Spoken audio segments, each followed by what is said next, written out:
Friends, welcome in BW campus. आपका हार्दिक स्वागत और अभिनंदन है। प्यारे बच्चों, सॉरी फॉर डिले। आज मैं लेक्चर 4 के अंतर्गत मैं दो लेक्चर लेने वाला था, मगर आज एक थोड़ा सा बड़ा लेक्चर लूँगा जिससे कि उस समय की भरपाई हो सके। ठीक है, आज हड़प्पा सभ्यता के बारे में पूरा इस लेक्चर में मैं ख़त्म कर दूंगा कि जो हड़प्पन सिविलाइजेशन थी, इंडस वैली सिविलाइजेशन आपकी, इसको मैं पूरा कवर करूंगा इस लेक्चर के दौरान। और इसके बीच में आप सभी को बहुत सारे ऐसे फैक्ट्स पता चलेंगे जो आपके एग्ज़ाम पॉइंट ऑफ व्यू से बहुत ही इंपॉर्टेंट हैं। चाहे आप एंट्रेंस एग्ज़ाम दे रहे हों या फिर आप एग्ज़ाम दे रहे हों किसी भी गवर्नमेंट एग्ज़ाम को, ये आप सभी के आपकी हेल्प होने वाली है। लेक्चर की ये जो PDF है ये आपको टेलीग्राम चैनल पे मिल जाएगी। साथ ही साथ एक टेस्ट भी मैंने क्रिएट किया हुआ है बाइलिंगुअल, हिंदी इंग्लिश दोनों भाषाओं में। उसका लिंक आपको वीडियो के डिस्क्रिप्शन बॉक्स में, साथ ही साथ कमेंट सेक्शन में भी आपको मिल जाएगा। तो टेस्ट को ज़रूर अटैम्प्ट करें, बिकॉज यहाँ पर आप जो पढ़ रहे हैं उसका आप टेस्ट भी करते हैं, तो एक तरीके से आप पूरे पक्के हो जाते हैं कि हाँ भाई जो पढ़ रहे हैं उसका टेस्ट भी दिया एंड आई एम ओके। ठीक है, तो लेक्चर के साथ इंगेज होते हैं, शुरू करते हैं। पहली चीज़, हड़प्पा सभ्यता के बारे में मैंने जब भी आपको बताया तो बताया कि गोल्डन एरा की अपनी सिविलाइजेशन है। हड़प्पा सभ्यता की इसमें कुछ विशेषताएं भी रही होंगी कि भाई इसको ऐसा क्यों कहा गया। कैरेक्टरिस्टिक ऑफ हड़प्पन सिविलाइजेशन हम देखते हैं। इसकी राजनीतिक अगर विशेषता को देखी जाए तो सबसे पहली चीज़ है क्या, हड़प्पा सभ्यता में केंद्रीकृत शासन मौजूद था, क्योंकि माप तोल की प्रणाली नगर निर्माण योजना में एक रूपता दिखाई देती थी। मतलब क्या, माप तोल की प्रणाली थी, नगर निर्माण योजना में एक रूपता दिखाई देती थी। ठीक है, यहाँ पर मैंने आपको इसके लेक्चर के पहले वाले दौरान भी बताया था कि किस तरीके से जो नगर हैं उनका बढ़िया से निर्माण हुआ। अगर कोई गरीब का मकान है तो एक जैसा दिखता है, अमीर का मकान तो एक जैसा। उसी तरीके से इनकी माप तोल की प्रणाली थी। इसका मतलब है कि विनिमय की जो प्रणाली थी ऑलरेडी इनके में डेवलप हो गई थी सभ्यता में। अब यहाँ पर हम एक इंटरेस्टिंग फैक्ट पाते हैं, शासन का संचालन वाणिज्य वर्ग, व्यापारी वर्ग के हाथों में था। किसके हाथों में था? शासन का संचालन वाणिज्य वर्ग, व्यापारी वर्ग के हाथ में था। अभी आप वर्गों का विभाजन देखेंगे तो उसमें बाकी सब चीज़ें पढ़ेंगे, मगर हड़प्पन सिविलाइजेशन में एक खास बात थी कि जो वाणिज्य वर्ग था यही शासक वर्ग था। आपके एग्जाम में डायरेक्ट क्वेश्चन भी ये आ सकता है। ठीक है, हम चलते हैं अगली स्लाइड पे अपने। हड़प्पा सभ्यता का आर्थिक जीवन, आर्थिक जीवन के तौर पे देखा जाए तो हड़प्पा सभ्यता कैसी थी? कृषि आधारित थी, एग्रीकल्चर के यहाँ पर मिले हैं, पशुपालन भी हुआ, शिल्प तथा उद्योग धंधे भी यहाँ पर बहुत अच्छे फ्लरिश दिखे। व्यापार वाणिज्य में हम देखते हैं कि अंतर क्षेत्रीय व्यापार भी हुआ है और विदेशी व्यापार भी हुआ है। मेसोपोटामिया से इसके साक्ष्य भी मिले हैं विदेशी व्यापार के।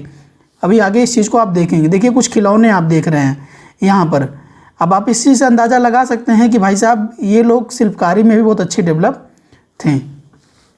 ठीक है, हड़प्पा सभ्यता की कला। अब हम बात करते हैं हड़प्पा सभ्यता की कला में किसकी? वास्तुकला की बात करते हैं। वास्तुकला में हम क्या पाते हैं? भवन निर्माण कला इनकी बहुत अच्छी थी। एंड इनके पास वृहद स्नानागार, मतलब एक बड़ा स्नानागार था। स्नानागार जैसे कि आप इस टाइम का स्विमिंग पूल आप देख लीजिए, तो वैसा ही इनके पास उस टाइम में भी था। तो आप सोच सकते हैं कि इतने समय पहले स्विमिंग पूल में ये लोग नहाया करते होंगे। स्नान कुंड थे, अन्नगार था, मतलब अनाज रखने की एक पूरी सुचारू व्यवस्था थी सुरक्षित तौर पे। और इसके जो साक्ष्य मिले हैं मोहनजोदाड़ो से प्राप्त हुए हैं एंड हड़प्पा से भी प्राप्त हुए हैं। सभा भवन भी मिला हुआ है, पुरोहित आवास मिले हैं, गोदीवाड़ा बंदरगाह मिला है। क्या, कौन सा बंदरगाह मिला है? गोदीवाड़ा बंदरगाह मिला है। विशाल जलाशय भी यहाँ पे था। ओके, अब चलते हैं अगली स्लाइड पे। मूर्तिकला, मूर्तिकला में पाषाण मूर्तियाँ, तो ये आप देख रहे हैं बगल में आपकी बहुत ही फेमस मूर्ति है। ठीक है, आप जब भी किसी का भी लेक्चर देखेंगे, कुछ भी देखेंगे, तो इस मूर्ति का जिक्र जरूर आप पाएंगे कि किस तरीके से ये मूर्ति है। ये मूर्ति देख लीजिए उस समय की कैसी है। ये मोहनजोदाड़ो से प्राप्त हुई। हड़प्पा से प्राप्त जो मूर्तियाँ हुई वो धातु की मूर्तियाँ थी एंड मृद मूर्तियाँ यहाँ पर थीं। ओके, सामाजिक संरचना तथा जीवन यापन का स्वरूप कैसा है इनका? इसके बारे में मैं आगे और भी विस्तार से ले चलूँगा, मगर यहाँ पर इम्पॉर्टेंट पॉइंट्स हम देख लेते हैं। वर्ग भेद मतलब वर्ग व्यवस्था यहाँ पर चल रही थी। खान पान में भी अंतर होगा अगर वर्ग व्यवस्था है तो। वेशभूषा, इनकी पहनावे की भूषा, आमोद प्रमोद एंड स्त्रियों की दशा, इस आधार पर सामाजिक संरचना को बांटा गया है और इसका एक्सप्लेनेशन अभी आगे मैं अच्छे से करने वाला हूँ। हड़प्पा सभ्यता का धर्म, हड़प्पा सभ्यता के अगर धर्म के बारे में देखा जाए तो यहाँ पर क्या था? मात्र देवी की उपासना, पशुपति शिव की उपासना, द्विमुख देवता देवदासियाँ, लिंग की पूजा हुआ करती, योनि पूजा, नागोपस्थान, वृक्ष पूजा, पशु पक्षी की पूजा एंड प्रतीकोपासना मतलब प्रतीकों की उपासना, जिसमें सूर्य पूजा और जल पूजा भी है। योग, पूजा विधियाँ, मूर्ति पूजा, अंत्येष्टि और धार्मिक निष्ठा व प्रथाएं। अंत्येष्टि के बारे में भी आगे बहुत ही दिलचस्प आपको चीज़ें मिलेंगी। आप जब धर्म के बारे में देखते हैं कि हड़प्पा सभ्यता में धर्म का वहाँ पर विकास हो गया था और ये पूजा पाठ में कितना बिलीव रखते थे, आप इस चीज़ को यहाँ पर पाते हैं। ये इंपॉर्टेंट पॉइंट्स हैं आपके हड़प्पा सभ्यता के धर्म से रिलेटेड। सिंधु सभ्यता की देन, अब हम देखते हैं कि सिंधु सभ्यता से हमें मिला क्या। पहली चीज़, हम भौतिक पक्ष को इसके देखते हैं। भौतिक पक्ष के तौर पे हमें क्या क्या मिला? कृषि और पशुपालन के साक्ष्य मिले, मृद भांड मिला, गृह व दुर्ग निर्माण हमें देखने को मिला, ब्राह्मी लिपि मिली एंड आहत सिक्के मिले। वहीं पर धार्मिक तत्व हमें क्या मिला? शिव पूजा, शिव की आराधना, मात्र देवी की उपासना, यज्ञीय परंपरा, मूर्ति पूजा, वृक्ष एवं पशु पूजा, नाग पूजा, योग परंपरा एंड जल पूजा। ये है धार्मिक तत्व। सिंधु सभ्यता की देन है कि आज के समय में आपको ये जो चीज़ें दिखने को मिलती हैं, ये सारी चीज़ें और ये पूजा पाठ और ये सारी चीज़ें, तो ये कब से हैं? हमारी सिंधु घाटी सभ्यता से ही ये चली आ रही हैं। यहाँ पर आप एक लिपि देख रहे हैं, इस लिपि का विवरण भी आगे मैं करूँगा कि किस तरीके से हड़प्पन सिविलाइजेशन की यहाँ पर लिपि है। बट इस लिपि के बारे में अभी बता देता हूँ कि इसको अभी तक हड़प्पन सिविलाइजेशन की लिपि को पढ़ा नहीं जा सका है।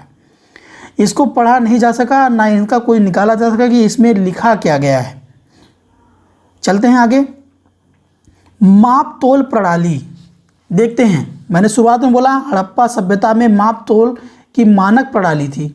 मानक प्रणाली मतलब कि भैया कौन सा सामान कितने में यहाँ पर लिया जाएगा, हाँ, इसकी मापक प्रणाली यहाँ पर विकसित थी।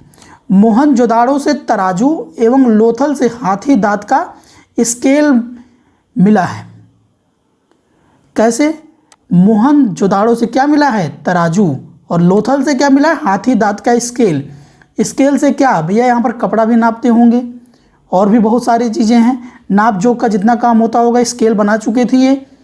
तराजू से मापने का काम यहाँ से समझ में आता है। कहाँ से साक्ष्य मिले? लोथल से। बिल्कुल याद रखिएगा, एग्जाम पॉइंट ऑफ व्यू से बहुत इंपॉर्टेंट है। विनिमय प्रणाली, विनिमय प्रणाली मतलब लेन देन की प्रणाली में क्या था? मोहरें मिली हैं, मतलब सिक्कों के द्वारा भैया लेन देन शुरू हो चुका था। उनका प्रयोग पहचान अंकित करने व सील लगाने में किया जाता था। मतलब किसका? मोहरों का प्रयोग पहचान अंकित करने और सील लगाने में।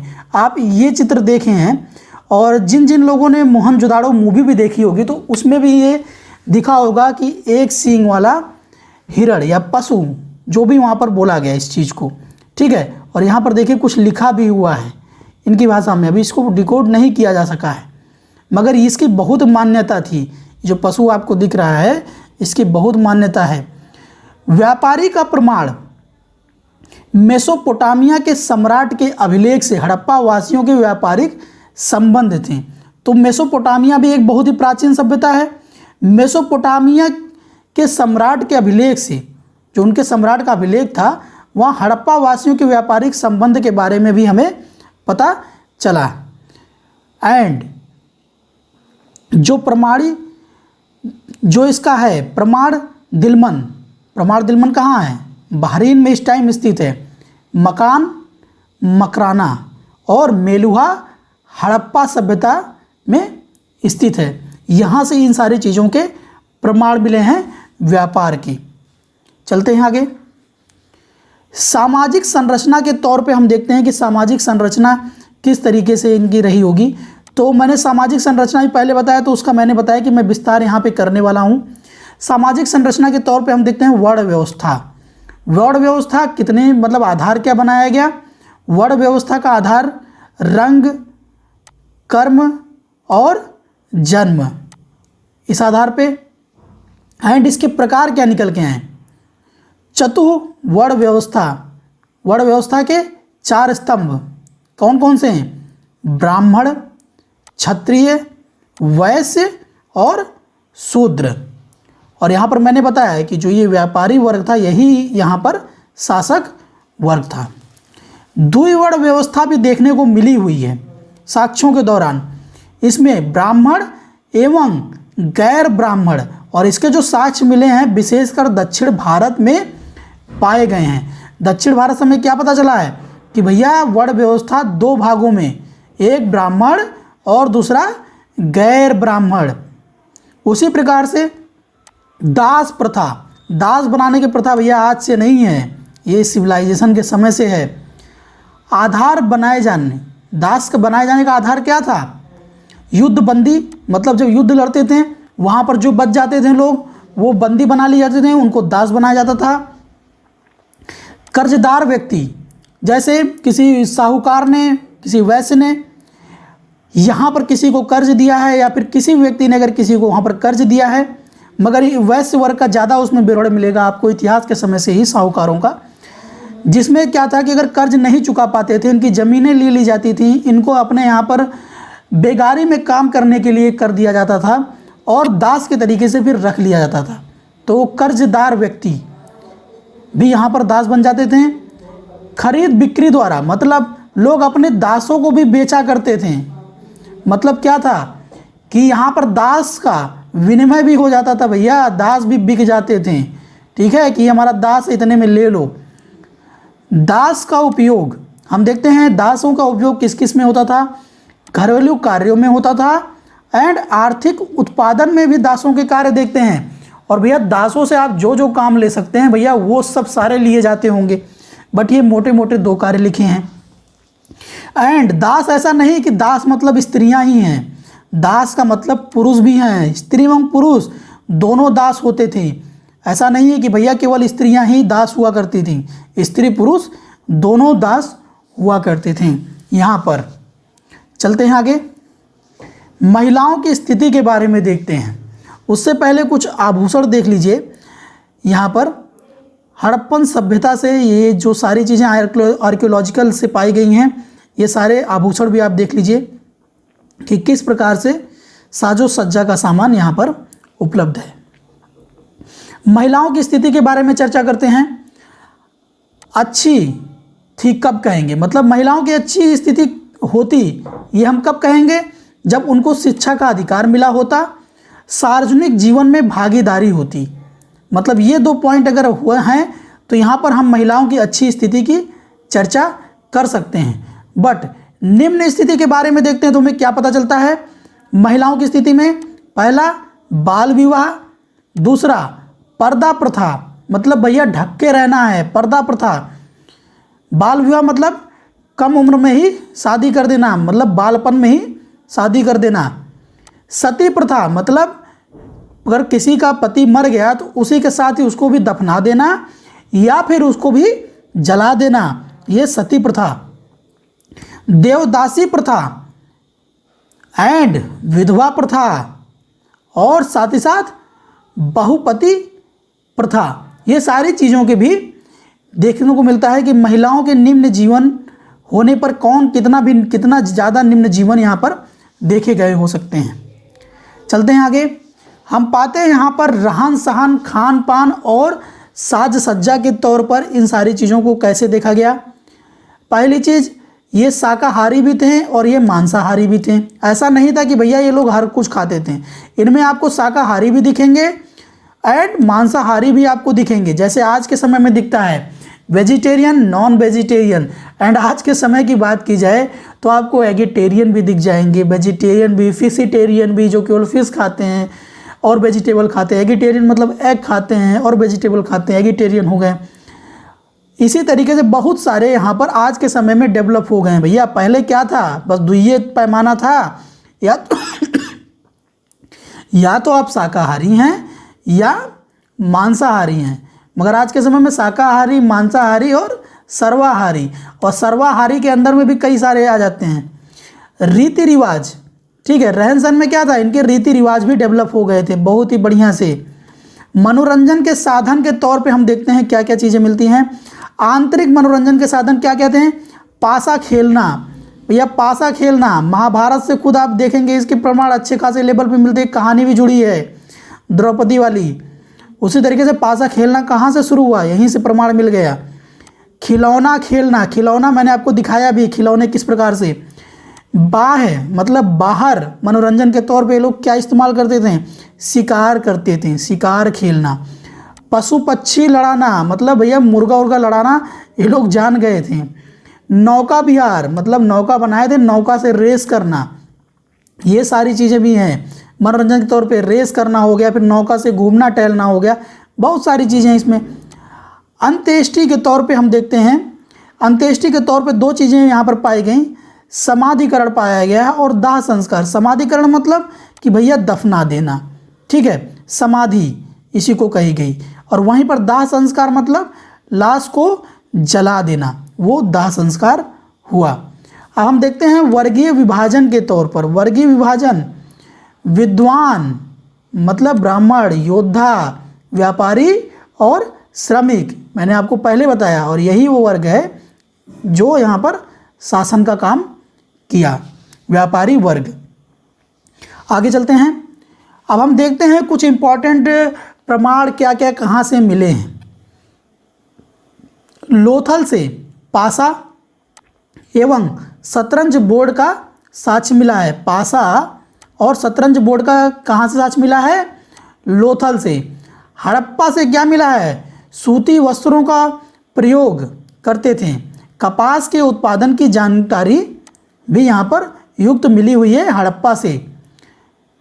लोथल युग्मित समाधान साक्ष्य मिले हैं। युग्मित समाधान मतलब यहाँ पर सती प्रथा को ये संकेत कर रहा है। युग्मित मतलब क्या, कि यहाँ पर दो लाशों को एक साथ दफनाया मिला है, मतलब यहाँ पर एक मेल और एक फीमेल के भी साक्ष्य यहाँ पर मिले। तो यहाँ पर क्या पता चला कि सती प्रथा होने का ही पता चला कि भैया क्या पता यहाँ पर अगर पति मर गया हो तो पत्नी को भी साथ में दफनाने का भी रिवाज हो। तो ये साक्ष्य हमें कहाँ मिला है, लोथल से मिला है, जहाँ पर युग्मित समाधान के साक्ष्य मिले हैं। हाथी के दांत की कंघी के साक्ष्य, तांबे की दर्पण ये भी मिला हुआ है।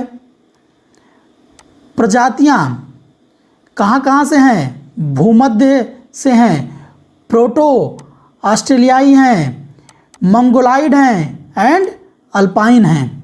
एंड लिपि के तौर पे हम देखते हैं क्या चीज़ है, हड़प्पा सभ्यता में मोहर, ताम्रपत्र एवं मृद भांड पर लिपि के साक्ष्य मिले हैं जो चित्रधारी थी। सर्वाधिक प्रचलित चिन्ह यू मिलता है।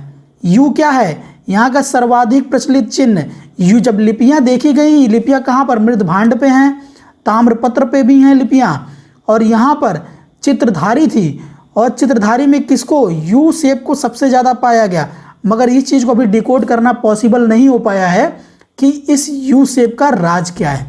ओके, चलते हैं आगे। मोहरे, मोहरे देखते हैं, आयताकार एवं वर्गाकार होती थी। मोहरे कैसी होती थी, आयताकार एवं वर्गाकार होती थी। मुख्यतः वर्गाकार मोहरे प्रचलित थी। कैसी मोहरे प्रचलित थी, वर्गाकार मोहरे प्रचलित थी, ये भी याद रखिएगा। तांबे एवं सेल खड़ी चूना पत्थर की बनी होती थी मोहरें। मोहनजोदाड़ो से पशुपति शिव की आकृति वाली मोहरें मिली हैं। कहाँ से मिली हैं, मोहनजोदाड़ो से पशुपति शिव की आकृति वाली मोहरें मिली हैं। शिव के दाईं ओर हाथी एवं बाघ हैं, तो बाईं ओर भैंस एवं गेंडा है तथा नीचे पाँव के पास हिरण है।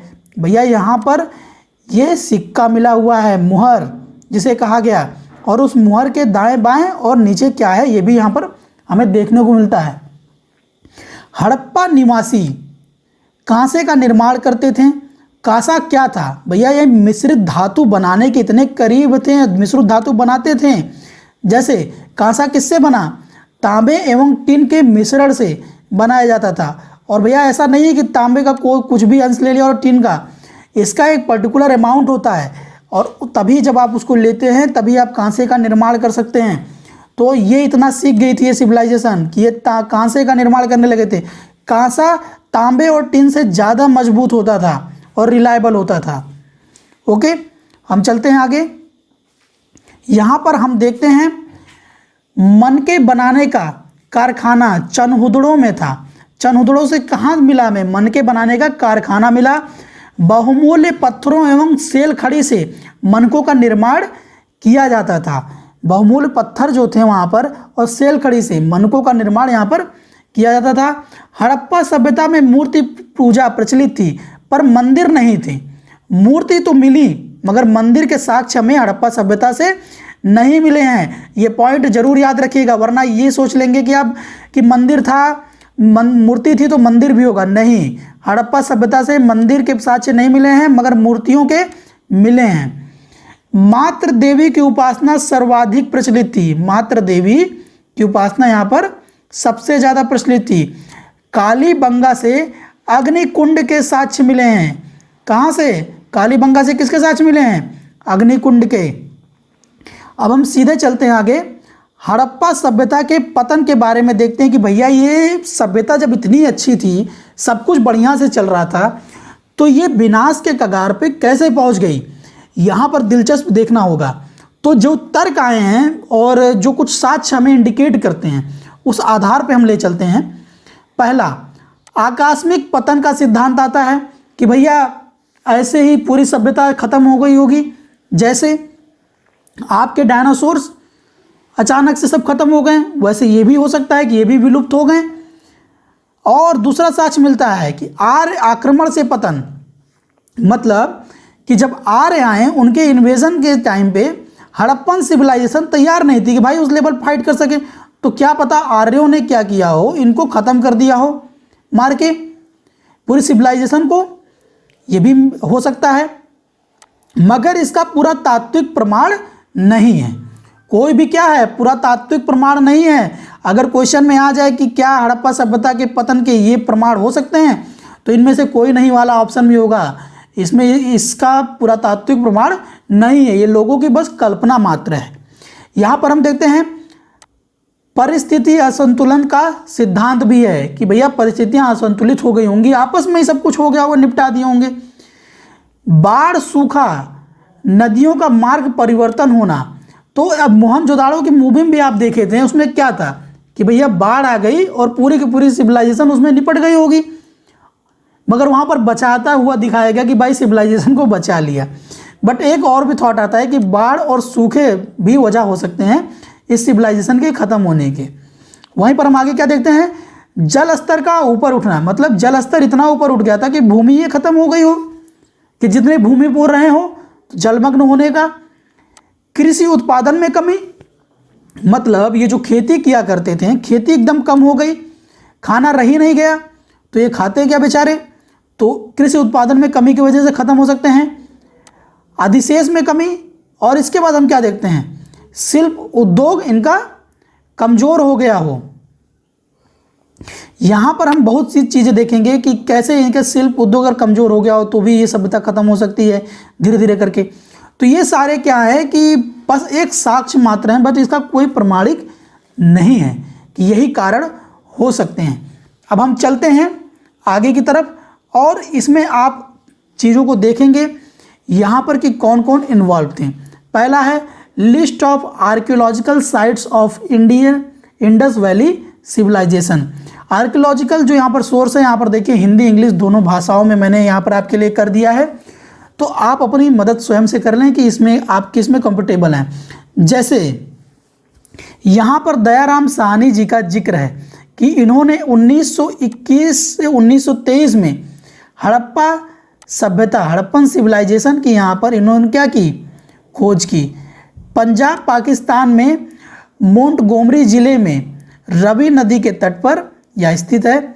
यहाँ पत्थर से बने नृत्य नटराज और 37 कब्रिस्तानों की खुदाई की गई, मतलब सेमेट्री जो थी 37 सेमेट्रीज यहाँ पर खोदी गई। अब हम चलते हैं आगे, देखते हैं आगे। हम देखते हैं कि मोहनजोदारो का कहाँ से मिला हमें, 1922 में आर.डी. बनर्जी द्वारा इसकी खोज हुई। पंजाब पाकिस्तान के लरकाना जिले में सिंधु नदी के तट पर यह सभ्यता इनको मिली। ग्रेट बाथ यहाँ पर पाया गया और यहाँ पे कॉलेजिएट बिल्डिंग और असेंबली हॉल भी पाए गए हैं। साइट की ये विशेषता थी, सबसे बड़ी विशेषता यही थी, ग्रेट बाथ, आप याद रखिएगा। पशुपति महादेव प्रोटोसिव की सील और बने हुए सूती कपड़े की खुदाई की गई। जब खुदाई की गई तो ये चीज़ मिले, सूती कपड़े मिले एंड जो पशुपति महादेव हैं इनकी सील बनी मोहरें भी यहाँ पर मिली। चलते हैं आगे। आगे हम देखते हैं चनहुद्रो के बारे में। चनहुद्रो सिंध पाकिस्तान में इस टाइम मौजूद है। यहाँ पर हम देखते हैं 1931 में इसकी खुदाई हुई और एनजी मजूमदार ने इसको खोजा। ये सिंध पाकिस्तान में सिंध नदी के तट पर स्थित है। यह केवल सिंध साइट है जिसमें कोई गढ़ नहीं है, ये भी याद रखिएगा। यहाँ पर बैलगाड़ी और इक्का के कांस्य मूर्तियाँ और एक छोटे से बर्तन का सुझाव दे उतनी अच्छी तरीके से खुदाई की गई। मतलब यहाँ पर जो मिला है, इक्का का मिला है, बैलगाड़ी मिला है एंड छोटे से बर्तन मिले हैं। ठीक है, हम चलते हैं आगे। लोथल के बारे में हम देखते हैं। लोथल कहाँ, आज में करंट में ये गुजरात है। ठीक, 1954 में एस.आर. राव द्वारा यहाँ पर खुदाई की गई। भोगवा नदी के तट पर यह स्थित है। सिटी को गढ़ और निचले शहर और डाक यार्ड भी मिले हैं, डाक यार्ड मिले हैं और निचले शहर और गढ़ भी मिला। यहाँ चावल के साक्ष्य मिले हैं। तो चावल का साक्ष्य कहाँ से मिला है, लोथल से मिला है। और ये भी याद रखिएगा जो मैं बताता जा रहा हूँ कि यहाँ पर एक्सवेट किया किसने, एस.आर. राव ने 1954 में लोथल। ठीक है, ये बहुत इंपॉर्टेंट चीज़ें हैं जो मैं आपको बता रहा हूँ। हम चलते हैं कालीबंगा के बारे में, देखते हैं करंट में या राजस्थान। 1961 में बीबी लाल द्वारा इसका उत्खनन किया गया। घग्गर नदी के तट पर यह स्थित है कालीबंगा एंड यहाँ से जुताई वाले खेत मिले हैं, लकड़ी के फर मिले हैं, 7 अग्निवेदियाँ मिली हैं, ऊँट की हड्डियाँ और 2 प्रकार के बरगलों, वृत्ताकार कब्र और आयताकार कब्र भी यहाँ पर मिले हैं। यहाँ पे बरियल्स इसको लिखना चाहिए था, हिंदी ट्रांसलेट सही नहीं हो पाया है, ये बरियल्स हैं। ठीक है, इसको याद रखिएगा। हम चलते हैं आगे। हम देखते हैं कि धौलावीरा यहाँ से क्या मिला हमें, 1967 से 68 में जेपी जोशी द्वारा इसको खोजा गया। गुजरात के कच्छ जिले में लूनी नदी के तट पर यह स्थित है। यहाँ अद्वितीय जल प्रबंधन प्रणाली मिली है। मतलब भैया ऐसी जल प्रबंधन प्रणाली नहीं देखने को मिली इससे पहले। हड़प्पन शिलालेख और स्टेडियम के साक्ष्य भी यहीं से मिले हैं, धौलावीरा से। एंड सरकोटदा गुजरात से हमें क्या मिला है, 1972 में जेपी जोशी द्वारा इसे खोजा गया। यहाँ से हमें मिला है साबरमती और भोगाऊ नदियों के बीच स्थित है यह चीज़। यहाँ से हमें सरकोटदा से यहाँ पर घोड़े, अंडाकार कब्र और गड्ढे दफनाने की साक्ष्य यहाँ पर मिले हैं। यहाँ पर भी हमें बरियल्स मिले हुए हैं जहाँ पर कब्रें मिली हुई हैं, अंडाकार और गड्ढे मिले हुए हैं। चलते हैं आगे।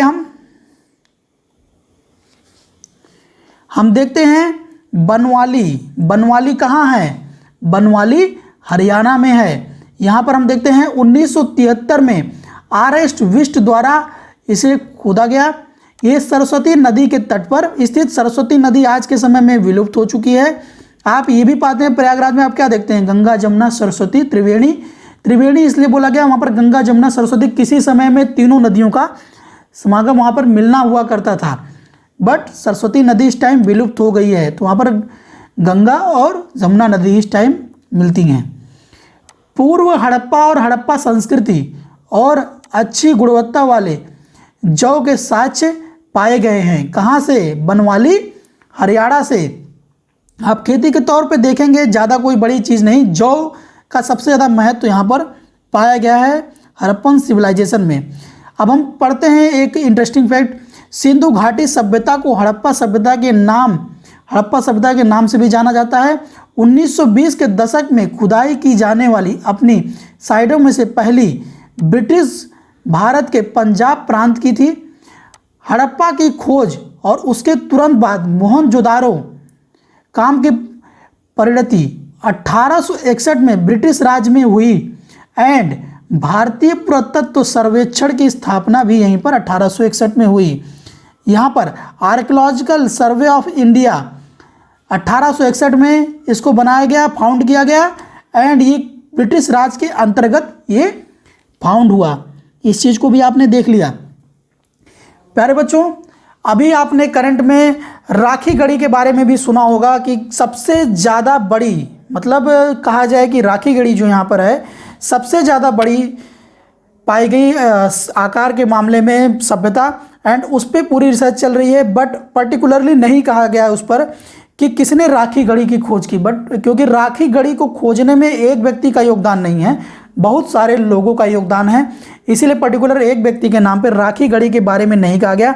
मगर राखी गढ़ी के बारे में अगर सवाल आता है तो सबसे चीज़ क्या है कि अभी ये करंट में खोजी गई है, सबसे नई खोजी गई साइट है राखी गढ़ी यहाँ पर, और ये सभी सिविलाइजेशन से सबसे बड़ी सिविलाइजेशन होने का इसको दावा किया जा रहा है राखी गढ़ी को। आप टेस्ट को जरूर दीजिएगा प्यारे बच्चों, और जो भी एंट्रेंस की तैयारियां कर रहे हैं और उनको अगर BW कैंपस के कोर्सेज को ज्वाइन करना है तो वह कॉल कर लें नीचे दिए गए नंबरों पे 70-852-012, 89-57-054-842 पर। यहाँ पर आपकी बेहतर हेल्प हो जाएगी और आपकी पढ़ाई रन करेगी।